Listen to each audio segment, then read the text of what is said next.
Allah gives us. Allah gives from His rahmah to even the people who don't worship Him.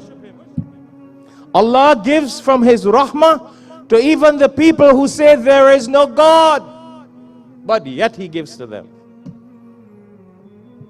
You can ever imagine the rahmah of Allah?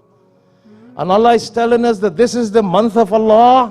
What do you think Allah means by the month of Allah? The month of rahmah. Additional rahmah than we see throughout the 11 months of the year. My brothers and sisters, don't lose out. That's what I'm trying to tell myself and you today. Prepare for it. You got a 10, 11, 12 days. Find ways, means, put in for vacation. Get some things going so you could spend more time in ibadah. I'm not saying stop working, but rather than, you could put a whole month in summer vacation to go to Pakistan. And which stand and what stand and whatever stand, I don't know when you will understand. Money, time, vacation, and you can't put in one day for the sake of Allah.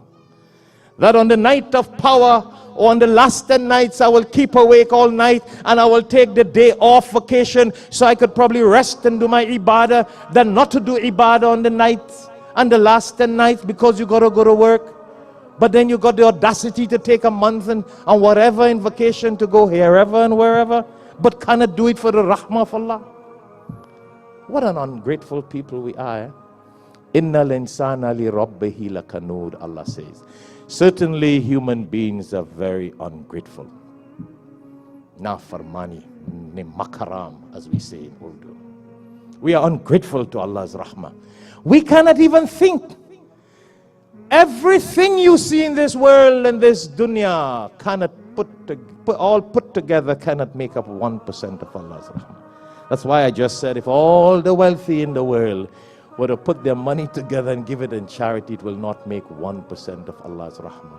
Because you got all the other things in the world that Allah has given to us. You can't even check every cell in the human body, the ant that is beneath a rock on the dark night.